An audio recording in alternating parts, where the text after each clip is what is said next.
반갑습니다. 네. 귀한 찬양 감사드립니다. 네. 눈을 감고 들으니까, 이 노래는 예술의 전당. 예술의 전당이나 카네기 홀. 거기서 들어야 마땅한. 어제는 우리 아연이가 또 오카리나. 그죠? 이것은 원주예술회관이 있나요? 어떤 거기서 우리 기독교회 우리 학생부터 시작해서 참 악기면 악기 또 노래면 노래 너무 감사드립니다. 자, 사진을 저렇게 보여준 이유는 이제 마스크를 제가 가끔 쓰니까 못 알아볼까봐 미리 이제 하시라고. 제목은 지금 이 시대를 위한 말씀입니다. 이제 두 번째 날이죠. 어제도 제가 여러분에게 선물을 드렸죠. 네, 어떻게 좋으셨어요? 네, 그래서 오늘도 선물을 드립니다. 가서 이제 펴야 되는데. 펴입니다. 이제 핍니다. 네, 아름다운. 저게 뭐냐 하면 뭔지 혹시 무슨 꽃인지 아세요? 수선화. 수선화래요. 여러분을 향해서 아름다운 꽃내음을 이번 한 주 동안 꽃향기가 가득한 여러분의 마음의 정원이 되시기를 간절히 바랍니다. 네. 자, 복습해 볼까요? 어제는 사람은 뭐가 있어야 산다 해서 뭐가 있어야 산다 그랬죠? 맛이 있어야 산다. 그래서 음식 맛은 무슨 맛? 손맛이다. 그래서 마침 어저께 저희 엄마가 보내주신 김치 맛이 좋았다라고 말씀을 드렸습니다. 자, 오늘 두 번째 퀴즈를 내겠습니다. 자, 퀴즈 문제는 똑같습니다. 사람은 이것이 있어야 산다. 뭘까요? 뭐? 어제는 마시니까 오늘은 뭐? 내일은 모시겠네요. 내일은 모시고 모레는 묻. 뭐 다 이렇게. 네, 멋이 있어야 산다. 네, 좋은 말이네요. 네, 멋이 있어야 되고 어제는 맛이 있어야 돼요. 자, 힌트를 드리겠습니다. 힌트는 초성 힌트입니다. 초성 힌트 아시죠? 앞에 단어를 하나를 자음을 공개하겠습니다. 사람은 이것이 이것이 있어야 산다. 돈? 돈. 뭐요? 덕! 야, 덕이요. 답을 바꿔야겠네, 제가. 그래서 어떻게 하지? 자, 뭐가 있어야 살까요? 자, 이제 고민하시니까 빨리. 사람은 제가 지금 답을 말씀드렸습니다. 뭘까요? 네, 답입니다. 제가 말씀드렸잖아요. 답을 말씀드렸다 그랬는데 답이 뭐라고요? 답입니다. 사람은 답이 있어야 삽니다. 왜 그러냐면 문제가 많아서 그래요. 자녀 문제 있죠. 안 그런 척 하지만 부부 문제가 있고요. 또 모든 게 다 문제죠. 문제가 너무 많기 때문에 뭐가 있어야 살아요? 문제는 있는데 뭐가 없어요? 답이 없어요? 안 보여요? 답은 있어요. 답은 있습니다. 문제가 있으면 반드시 뭐가 있기 마련이에요? 답이 있어야 되는데 문제는 답이 안 보인다는 거예요. 자녀 문제 답이 안 보여요. 이놈의 자식이 말을 그렇게 안 들어요. 네? 가족 문제, 경제 문제, 모든 게 다 문제예요. 근데 여러분, 큰 문제가 있고 작은 문제가 있습니까? 쉬운 문제가 있고 어려운 문제가 있나요? 빨리 있다고 그러세요. 제가 있죠. 그런데 참 재밌는 것은 어려운 문제인데 쉽게 푸는 사람이 있고, 별거 아닌 문제인데 중리산이하는 분도 계십니다. 그죠? 그러니까 문제의 문제가 아니라는 걸 알았어요. 문제가 크고 어렵고 또 작고 쉬운 게 아니라 내가 그 문제를 쉽게 뭐 할 수도 있고 풀 수도 있고, 아니면 별거 아닌 문제를 뭐하게 꼬일 수가 있어요? 어렵게. 실제로 우리 초등학생들의 그 시험 문제가 이렇게 있죠. 국어 문제예요. 국어 문제인데 이런 문제가 나왔습니다. 초등학교 아이들이에요. 여러분 마음 푹 놓으셔도 돼요. 어려운 문제가 아니겠죠. 네, 이 문제입니다. 불행한 일이 거듭 겹침이란 뜻의 사자성어는 네, 설상가상인데 뭐라고 썼냐면 사또라고 썼어요. 설사가 또 얼마나 힘든 일이, 불행한 일이 거듭 겹치는 거죠. 지금 한 번 설사도 힘든데 또 설사.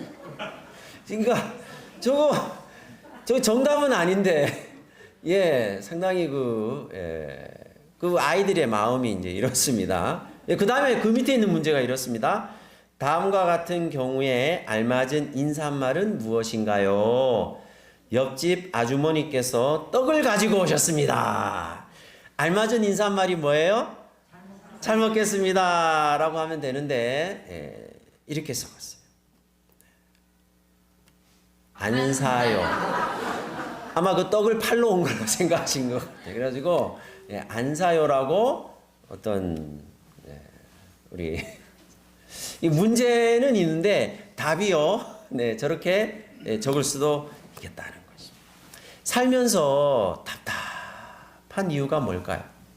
왜 이렇게 문제 때문만이라기보다는 문제는 어차피 있는 건데 왜 이렇게 답답할까? 답답한 이유 첫 번째. 뭔 답이요?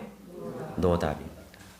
이게 뭔 말이냐면 문제는 있는데 답을 모르면 어때요? 답답합니다. 답을 모르겠다는 것이죠. 제가 지금 또 문제 내겠습니다. 오늘 문제를 좀 많이 낼 것 같은데요. 문제인데 여러분 안심하십시오. 이 문제는 유치원생에게 낸 문제입니다. 유치원생들 문제예요. 제가 이 문제를 풀었을까요? 틀렸을까요? 틀렸어요. 그래서 여러분 저만 틀릴 수 없다. 여러분도 틀리게 하자. 그래서 문제를 이제 가져왔습니다. 자, 여러분 보시기에 이제 한쪽에 숫자가 나오고 한쪽에 그림이 나오는데 서로 이제 연관성 있는 것끼리 있는 거래요. 이제 유치원생들에게 낸 문제예요. 자, 맞춰보십시오. 왼쪽에 3개의 숫자가 있죠. 숫자 그룹이 있어요. 03689라는 숫자도 있고 147이라는 숫자가 있고 50이라는 숫자가 있는데 이 숫자와 오른쪽에 3개의 그림이 있는데 서로 연관되게 연결하시. 이 유치원생들 여러분 유치원생 문제가 아닌데 이게 아주 답답하시죠 지금? 지금 답답하죠? 빨리 답답하다고 하세요. 답답하죠? 왜요? 모르니까 이게 지금 답답한 이유는 몰라서 지금 답을 이게 유치원생 문제인데도 너무 답답한 거예요. 그죠? 왜요? 답을 모르니까. 정답은 이거랍니다.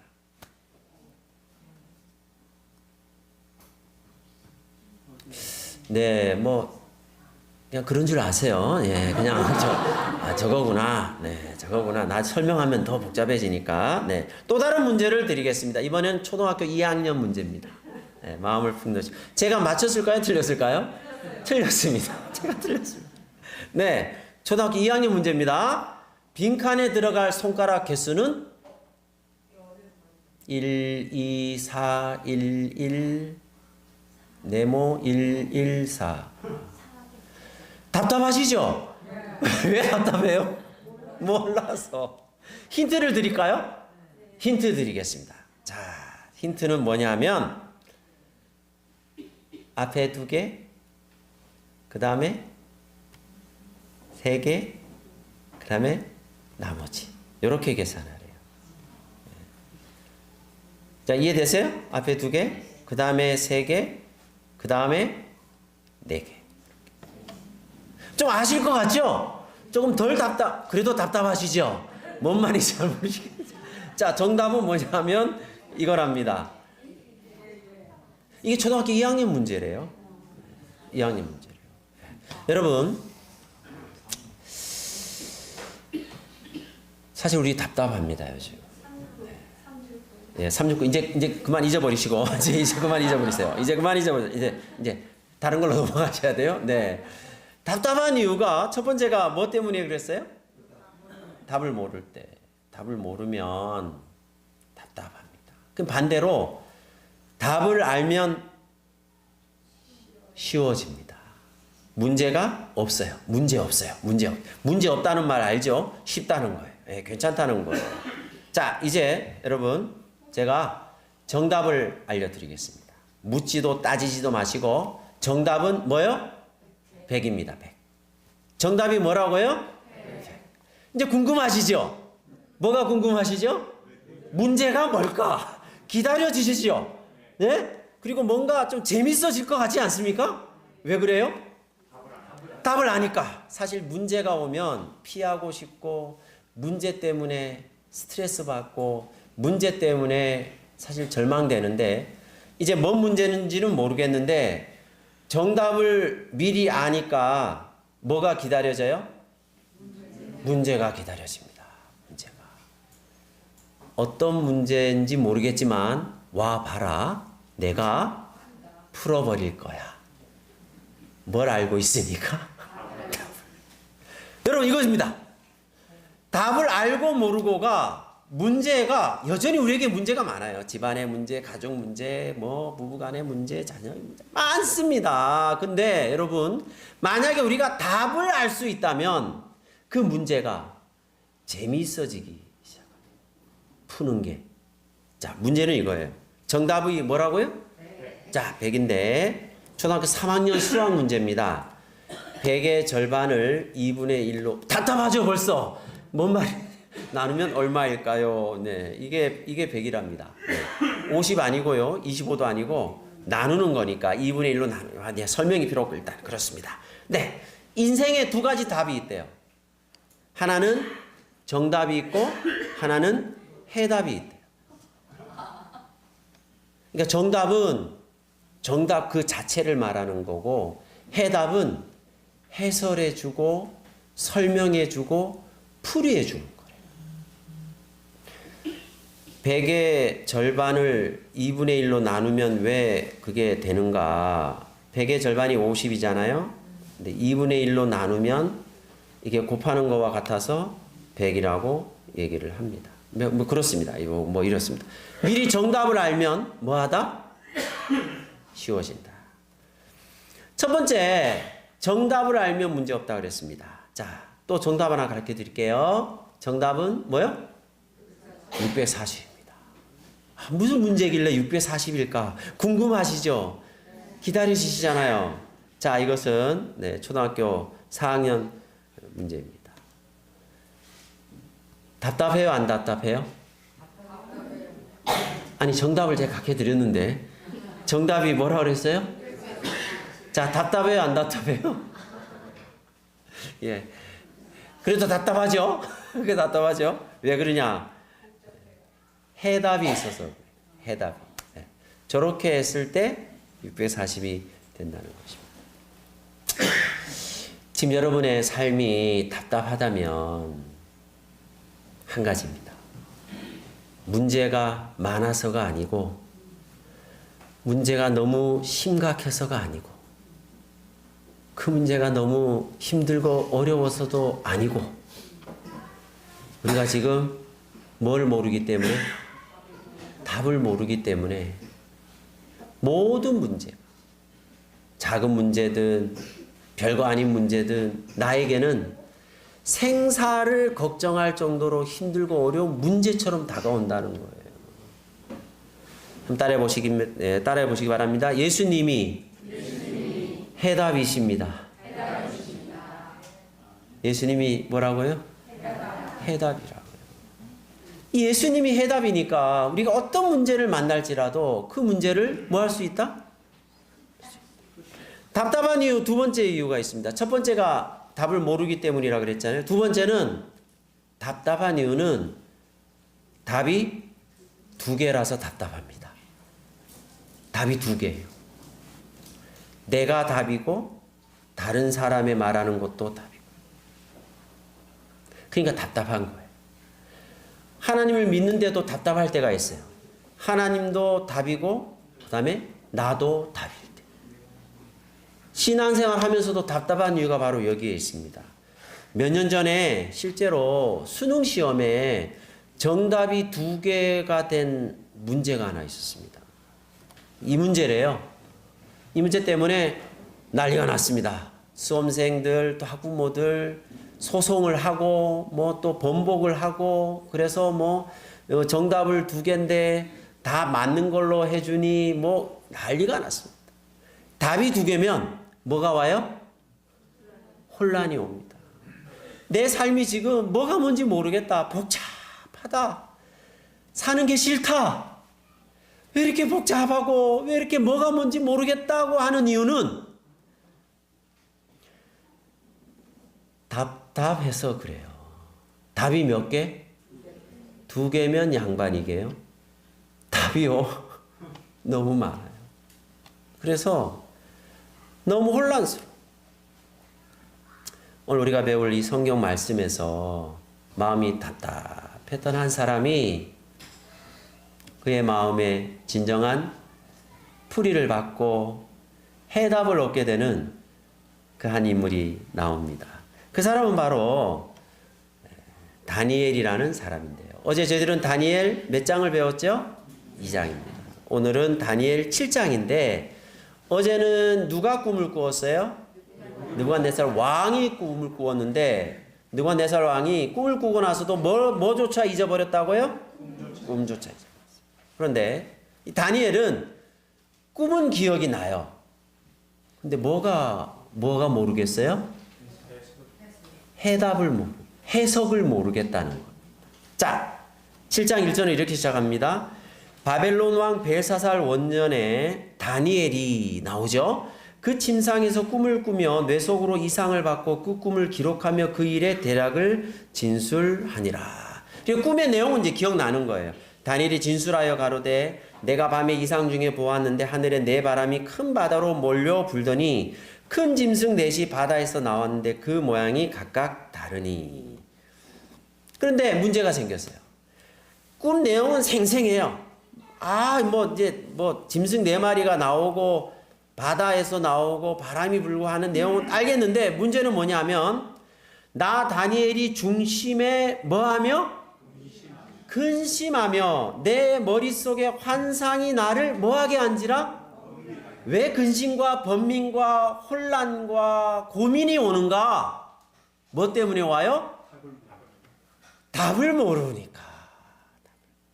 문제는 알겠는데, 문제는 생겼는데, 문제는 분명한데, 문제는 우리 집에, 우리 자녀에게, 우리 가족에게, 나에게 문제가 있다는 것은 분명히 알겠는데, 문제보다 더 큰 문제가 있다니까요. 그게 뭐예요?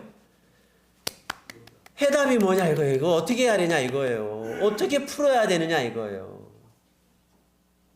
그래서 16절에 보면 내가 그 곁에 선 자들 중에 하나에게 나아가서 그 모든 일에 진상을 물으매 그가 내게 말하여 그 일에 뭐를 알려주며 이르되 여러분 그렇습니다.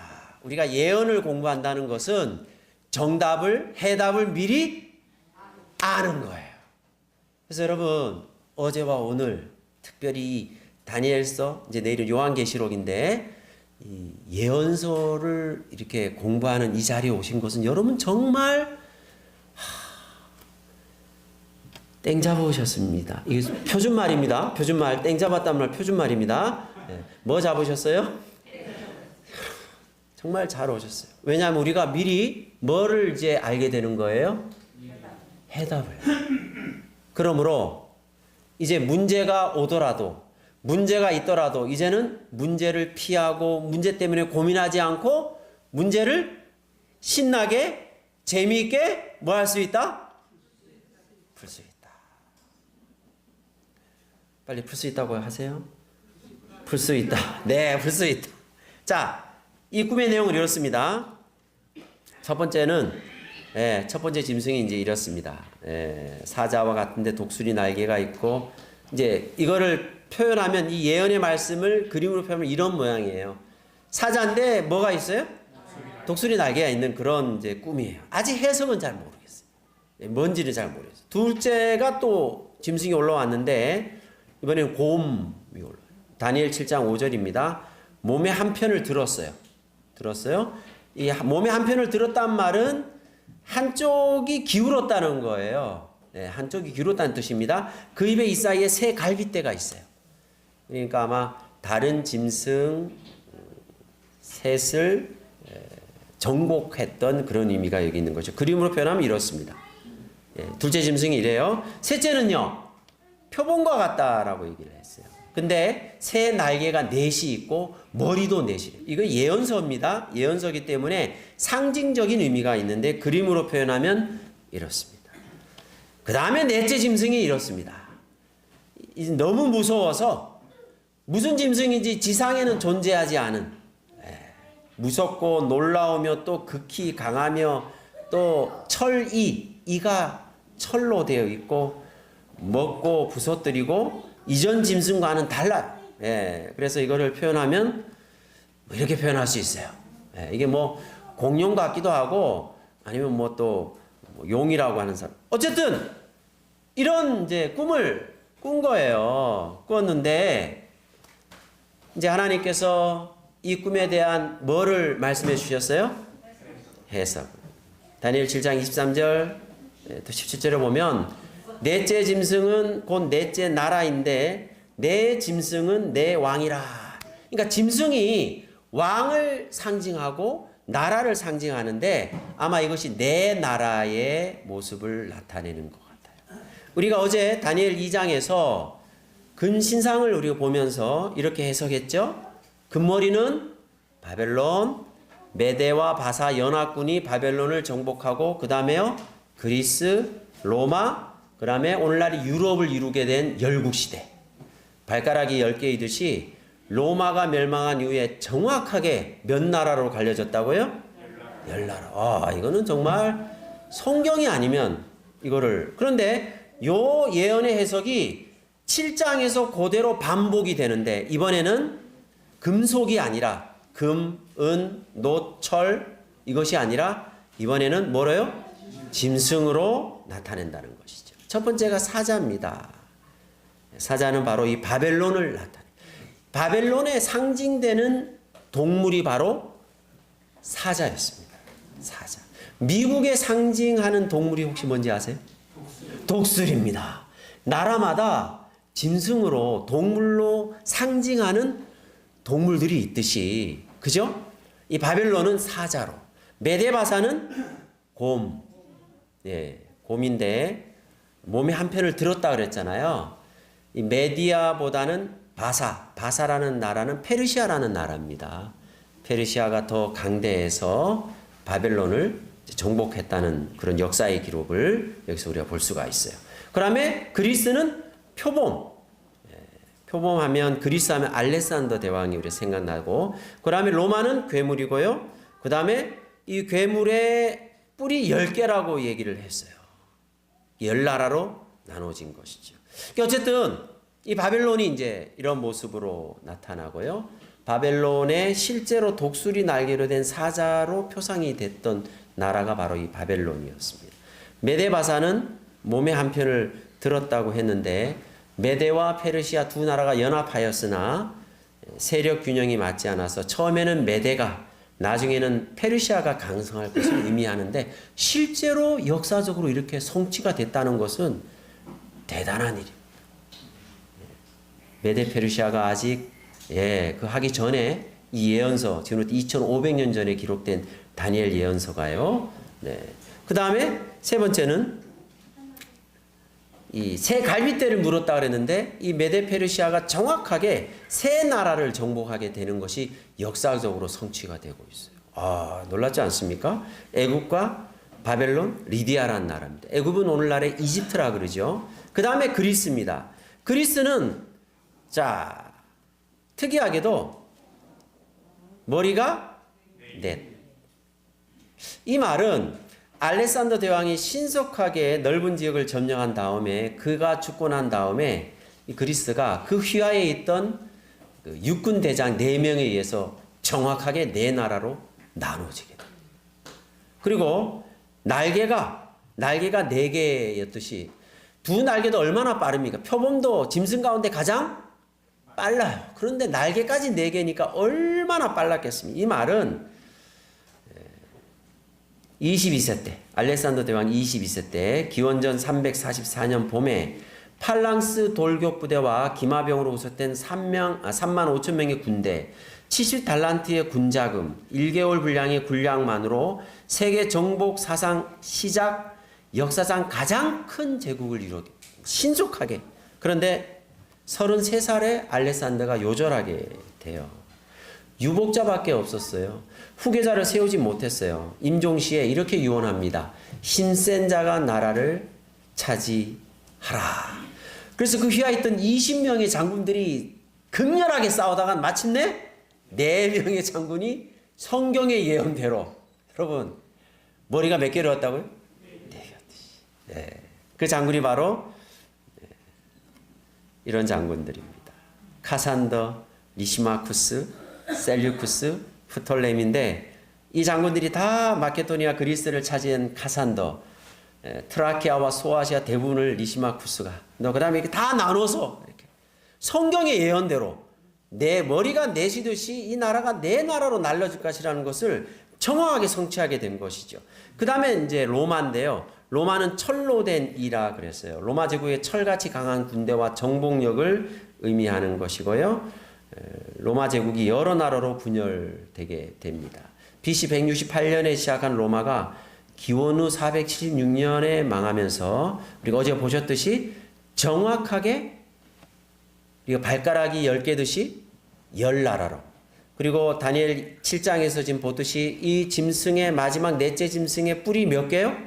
10개.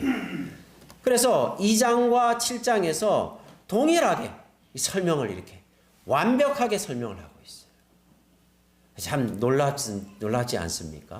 메데 페르시아의 두 나라의 몸의 한 편을 들었다라는 이 표현부터 시작해서 그 입에 새 갈빗대를 물었다는 것이 새 나라를 정복한 것을 의미하는 것이고, 그리스 알렉산더가 죽고 난 이후에 4나라로 4머리로 나눠졌다는 이 표현도 놀랍게 성취가 되고 있고요. 마침내 열국시대와 열발가락 시대와 열뿔 시대, 이것을 말하고 있는데요.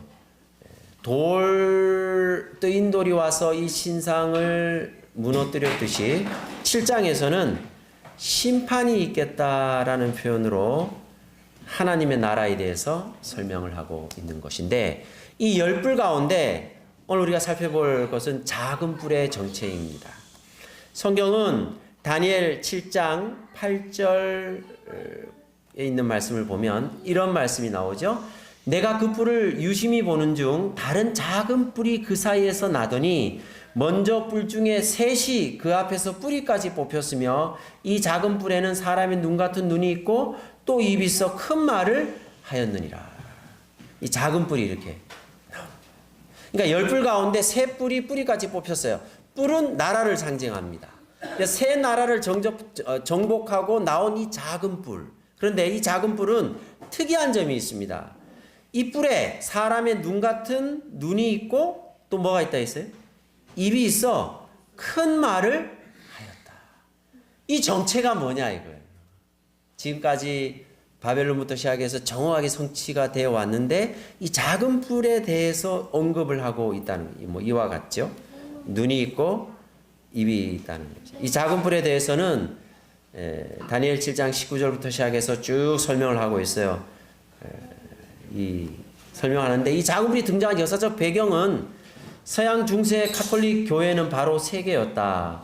로마 교황청은 세계 정부였으며 교황은 서유럽 전체 국가들의 원수였다. 원수라는 말은 미워하는 사람 원수가 아니고 국가 원수라 그러죠. 그 원수입니다. 특히 13세기 들어 교회의 권한은 그 절정에 달았다. 교회의 권한은 세속에까지 확대되어 교회가 모든 것을 결정하기에 이르렀다. 이 중화일보에 나오는 일간지에 이 가톨릭 교회와 교황권에 대해서 설명을 한 부분인데 재미있는 것은 교회의 권한이 세속에까지 확대되어 교회가 모든 것을 결정하기에 이르렀다. 이 작은 불의 특징 중에 하나가 뭐냐면 넷째 짐승에서 나왔다는 것이죠. 이 역사적 배경이 바로 로마가 멸망한 이후에 나오게 된 것입니다. 성경상 여자는 구약 시대에는 이스라엘을 나타내고 신약에서는 교회를 나타내는데 바벨론과 페르시아, 그리스, 로마를 거쳐서 열국 시대, 그 다음에 지금 우리 시대와 이렇게 됩니다. 그 다음에 밑에 있는 것대로 지금 짐승으로 표상되고 있죠. 이렇게 지금 흘러오고 있는 거예요. 오늘날 시대까지. 오늘날 우리는 지금 이 시대인데 이 시대에 이 작은 뿔이 이제 여기에서 이제 우리 시대에 지금 활약을 하고 있다는 거죠. 이 작은 뿔의 정체가 뭐냐? 바로 이것이 로마 교황권이라는 것이죠. 이 역사적 배경이 그렇습니다. 이 작은 불의 등장 시기가 바로 비슷합니다. 두 번째는 열불 후에 나타난다는 것이죠. 그러니까 AD 476년에 로마가 멸망한 이후에 그때부터 나타난다는 것입니다. 예수님 십자가 사건이 기원 후 31년에 예수님이 십자가에 달려 돌아가시고 그의 복음 전파가 되고 100년경부터 기독교 박해가 시작되기 시작하죠. 박해 기간이 이어지고 있습니다. 이 일신교는 로마의 다신교와 충돌합니다. 이 개신교, 우리 기독교는 로마의 다신교와 충돌하고 280년간 역대 황제들의 사정없는 박해를 받게 되었고, 그러나 교도들의 열성과 순교의 붉은 피는 나날이 신도를 늘게 하니 콘스탄틴 황제는 마침내 그 신앙을 공인하게 되었다. 이거는 우리 고등학교 세계사 교과서에 나오는 내용입니다. 중등 세계사 43페이지 보면 이렇게 이제 설명을 하고 있고요. 마침내 기독교가 공인돼요. 콘스탄틴 황제에 의해서 기원 후 313년에요.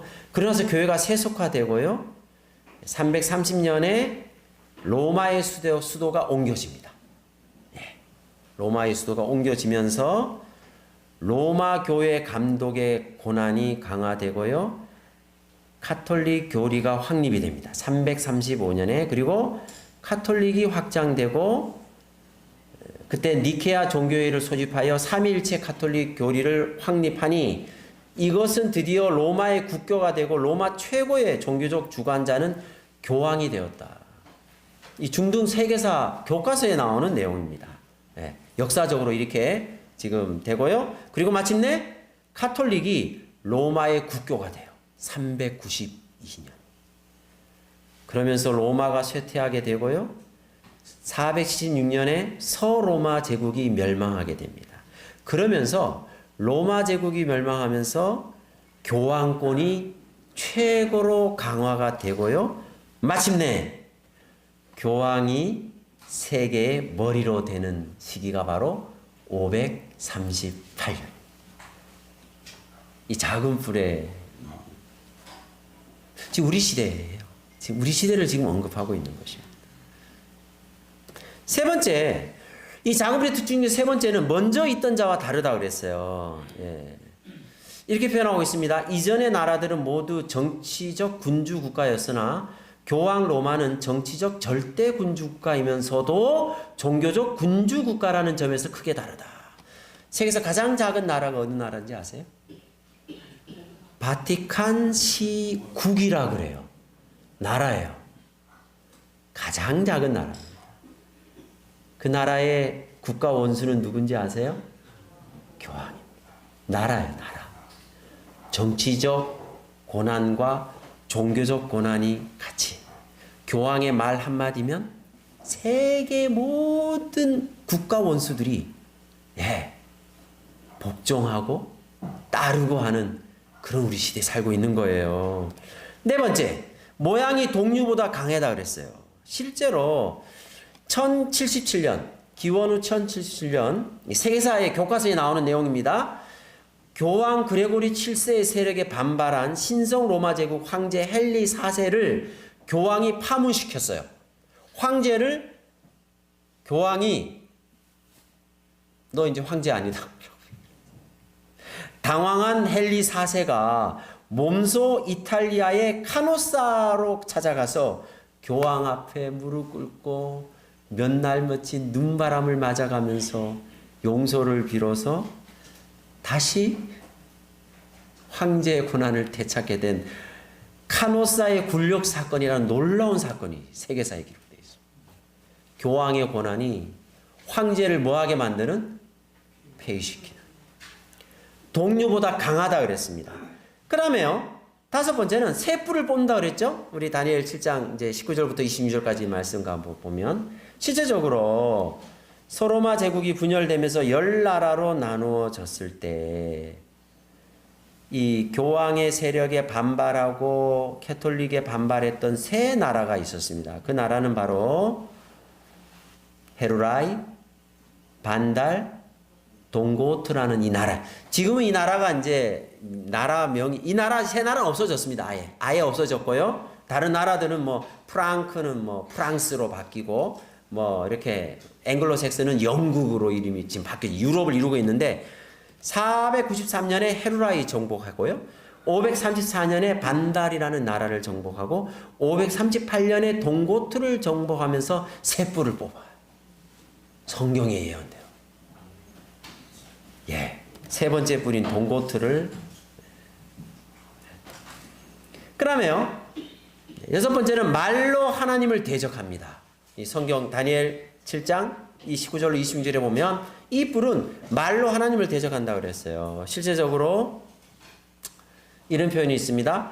법왕은 숭고하고 지존하며 단순히 인간이 아니며 하나님과 같은 분이며 하나님의 대리자이시다. 법왕은 거룩한 군주요 지존의 제왕이요 왕 중의 왕이시. 이 표현은 왕 중의 왕이라는 표현은 성경에서 예수님께 쓰여졌던 만왕의 왕, 만주의 주. 왕 중의 왕이심으로 만일에 천사들이 신앙을 잘못한다면 그들을 심판하고 파문에 처할 수 있다. 이게요. 캐톨릭에서 나오는 실제적으로 거기서 발행된 아티클, 그들이 소개하는 그런 교리입니다. 말로 하나님을 뭐 한다고요? 대적한다. 그 다음에 마지막으로요. 셋대 반입니다. 3.5라고 제가 표현했는데 셋대 반을 성도들을 괴롭힌다고 얘기를 했어요. 이 다니엘 7장 21절 25절에 보면 다음과 같이 되어 있죠. 그 노란색 글씨만 읽겠습니다. 그가 또 때와 법을 변개코자 할 것이며 성도는 그의 손에 붙임바되어 한 때와 두 때와 반 때를 진. 뭔 말인지 잘 모르시겠죠. 여기서 그는 이 작은 뿔을 말하는 거겠죠. 때와 법을 변개코자 했다 그랬어요. 때는 뭐고 법은 뭔가. 여러분 이 기억하시고 먼저 이 때라는 말을 한번 볼게요. 이 때라는 말의 원어는 이단이라는 히브리어입니다. 이것은 해 혹은 연이라는 뜻이에요. 그러니까 한때는 몇 년? 1년이라는 뜻이에요. 그러면 세 때 반이니까 몇 년을 성도들을 박해한다? 3년 반. 한 때, 두 때, 반 때라는 표현이 다니엘 12장 7절에도 나오고요. 그 다음에 42달이라는 표현이 계시록 11장에도 나와요. 42 곱하기 30 하면 나옵니다. 그 다음에 1260일이라는 표현이 또 계시록 11장에도 나와요. 요 세 말이 같은 날짜를 의미합니다. 왜냐하면 예언상의 연대 계산법은 에스겔 4장 6절에 보면 일일이 몇 년이다? 1년이다. 민수기 14장 34절에도 하루를 1년으로 환산해라. 그러므로 3년 반이니까 3년 반 곱하기 360. 성경상 한 달은 30일이고요. 그래서 성경상 1년은 360일입니다. 그러면 1260일. 42달 곱하기 30일 하면 1260일. 1일은 1년이니까 1260년. 과연 이 작은 뿔의 세력이 성도들을 그렇게 괴롭힌 역사가 있는가? 있고 말고요. 캐톨릭의 개신교 빅팍 사례들입니다.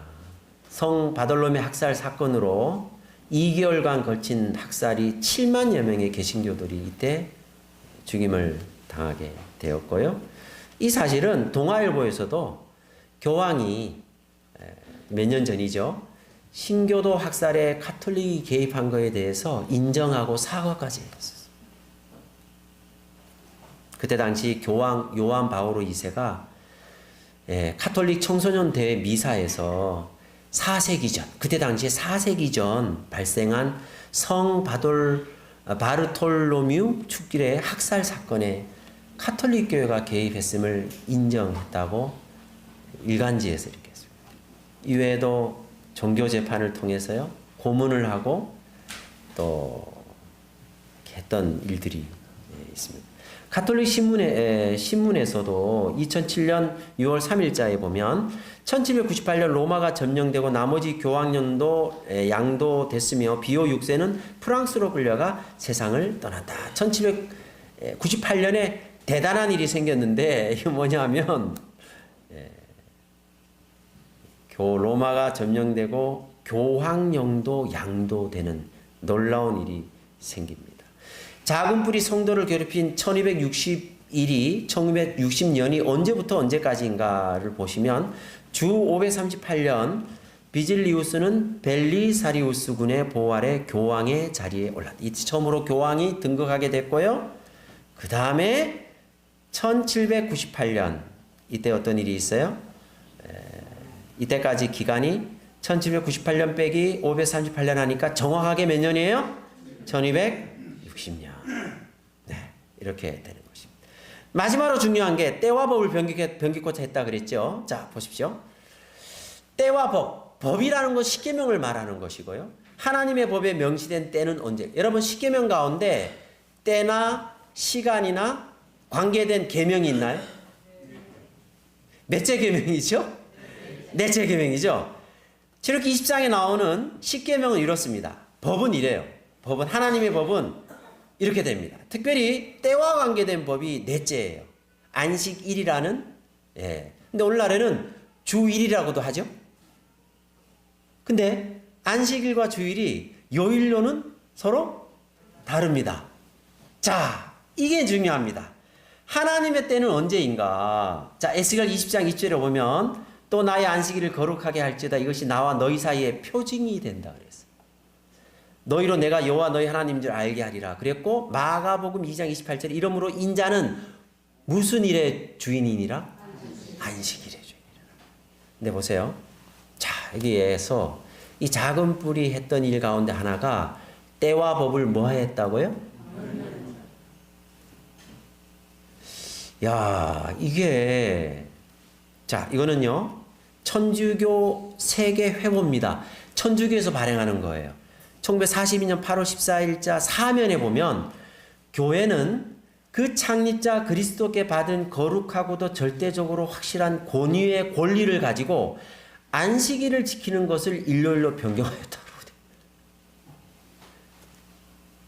이렇게 그냥 딱 선언을 우리가 변경을 했다는 거예요.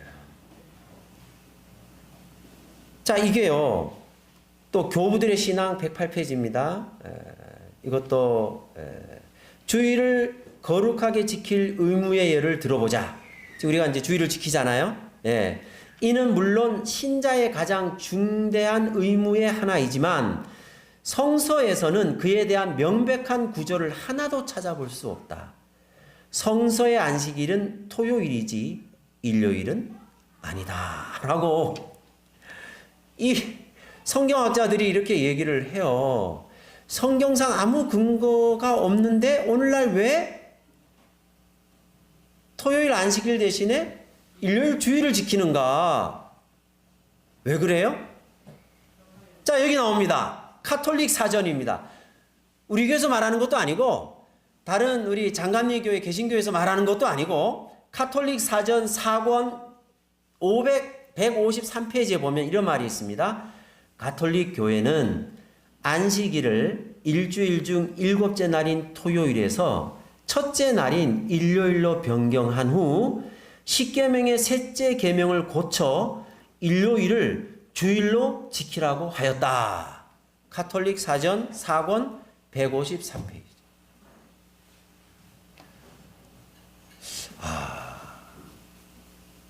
저는 원래 장로교에서 신앙을 처음 시작했습니다.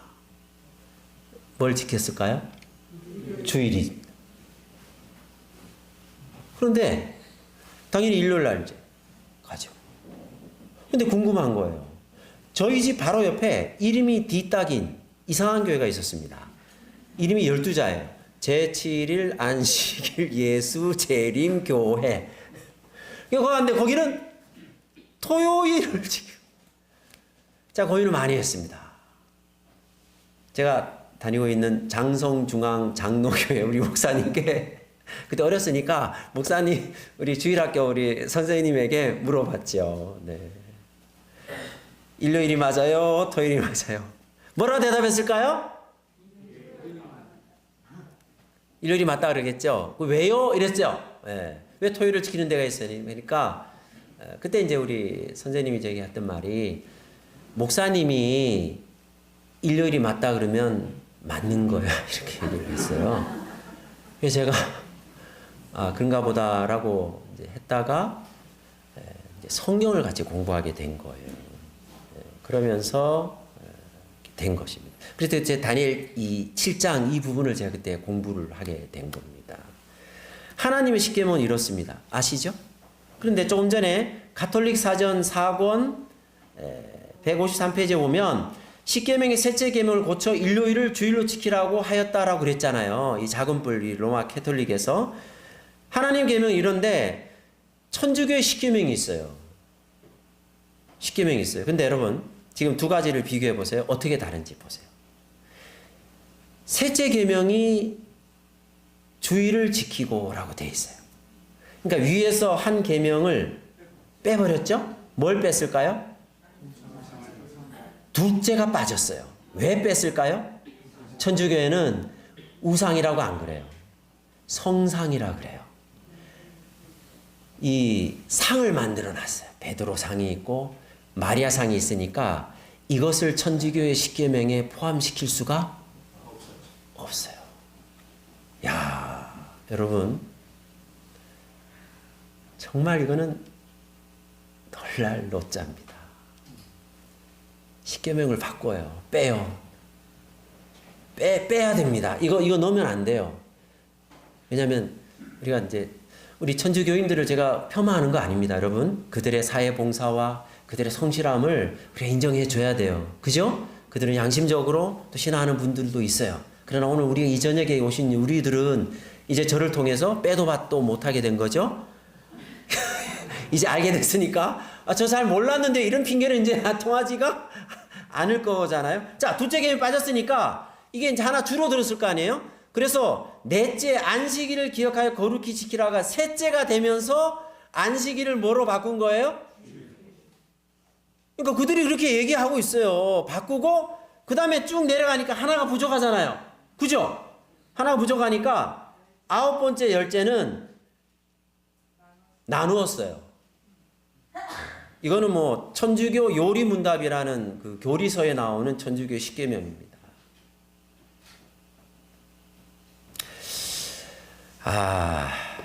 여러분 오늘 우리가 이런 시대에 살고 있어요. 네, 성경의 예언대로 이제 다 성취되고 있고요. 이 사단으로 나타내는 용과 또 여자로 표현된 이스라엘 오늘날의 교회가 그렇게 대치를 하고 있습니다. 사단은 어쨌든 간에 하나님의 진리의 말씀을 변개하고 빼고 하면서 하나님의 사람들이 진리를 찾아가지 못하도록 이렇게 한다는 것이죠. 사람은 뭐가 있어야 산다고요? 답이 있어요. 오늘 우리는 다니엘 7장을 통해서 우리의 인생의 답을 우리가 어떻게 믿어야 되고 무엇을 믿어야 되는지, 무엇이 진리인지, 무엇이 정답이고 해답인지를 알았습니다. 알게 된 거예요. 인생에 두 가지 답이 있다고 그랬잖아요. 정답이 있고 해답이 있다고 말씀해 주셨습니다. 여러분, 이제는 마지막 결론 부분으로 그러나 심판이 시작된 즉 그는 권세를 빼앗기고 끝까지 멸망할 것이요 나라와 권세와 온 천하 열국의 위세가 지극히 높으신 자의 성민에게 붙임 바 되리니 그의 나라는 영원한 나라이라 모든 권세 있는 자가 다 그를 섬겨 복종하니라. 마지막 결론은 뭐예요? 이러거나 저러거나 결국은 어떻게 된다고요? 하나님의 심판이 시작되면서 결국은 누가 이길 것이다? 하나님, 성도들이 이길 것이다. 진리 가운데 선 사람들이 마침내 승리하게 될 것이다 라고 말을 하면서 일의 결국을 다 들었으니 하나님을 경외하고 그의 명령을 지킬지어다. 하나님의 법대로, 하나님 말씀대로 살아라는 거예요. 변개하고 바꾼 거짓 교리가 아니라 우리가 이 해답과 이 정답을 붙들고 살게 될 때 우리는 진정한 삶을 살아가게 된다는 것입니다. 전도서 12장 13절의 말씀을 공동번역으로 읽으면 이렇습니다. 들을 만한 말을 다 들었을 테지만 이 말도 듣고 이 얘기도 듣고, 예?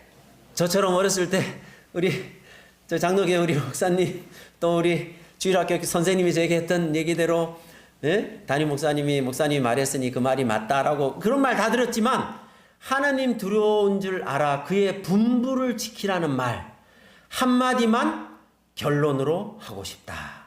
이것이 인생의 모든 것이다. 여러분, 이 진리의 해답을 꼭 붙잡고 우리 인생의 모든 혼란과 번민과 고민과 모든 아픔들을 다 이겨내고 마침내 진리 가운데 함께 서서 우리가 다시 오시는 예수님을 맞이하시는 여러분과 제가 되시기를 간절히 바라면서 말씀을 드리겠습니다.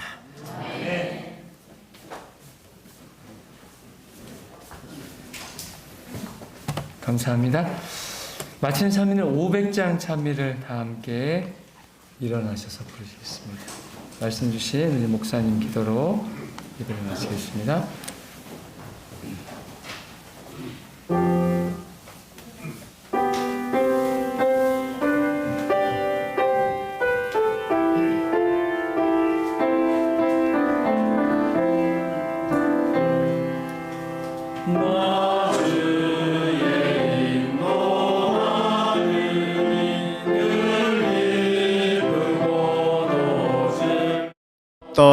나 무슨 일을 하든지 늘 인도하심 받겠네. 예수 나의 손 붙잡고 늘 인도하여 주시니 나 주님의 제자 되어 늘 주만 따라가겠네. 때때로 괴로움 만나면 때때로 기쁨 만나네.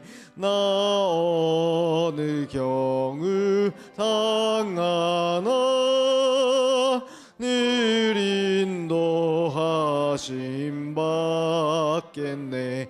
예수 나의 손 붙잡고 늘 인도하여 주시니 나 주님의 제자 되어 늘 주만 따라가겠네. 주 인도하는 곳으로 늘 원망 없이 가겠네. 이 세상 고라 중에도 늘 인도하심 받겠네. 예수 나의 손 붙잡고 늘 인도하여 주시니 나 주님의 제자 되어 늘 주만 따라가겠네.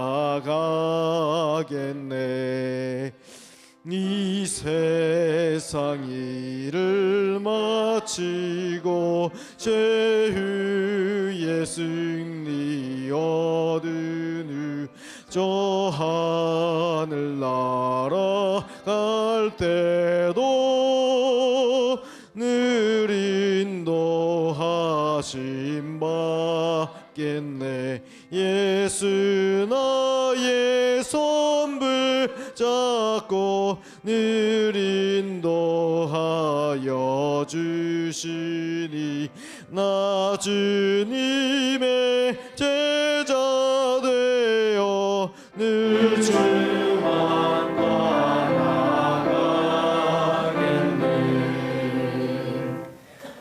해답 되시는 우리 하나님 아버지 감사합니다. 문제투성이이고 만나는 장소마다 우리가 만나는 시간마다 피할 수 없는 문제들 우리를 번민케 하고 근심케 합니다. 이제 이 시간 우리 하나님이 주님의 진리의 말씀이 이 진리가 우리 인생의 모든 문제를 풀게 만드는 해답이 됨을 알게 되었사오니 주님 진리 가운데로 저희들을 인도하시고 진리의 정답 위에 진리의 해답 위에 우리가 설 수 있도록 도와주시옵소서. 답답한 이유가 믿으면서도 우리의 삶에 진정한 기쁨이 없었던 이유가 내 자신이 정답이 되려고 했던 것이 아니겠습니까?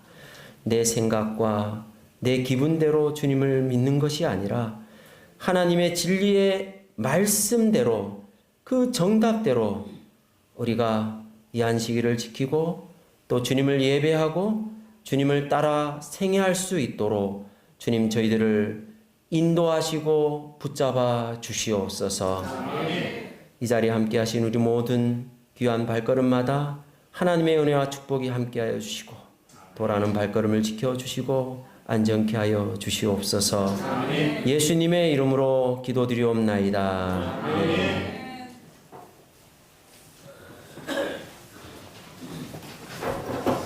감사합니다. 밤길 안전히 돌아가시기 바랍니다.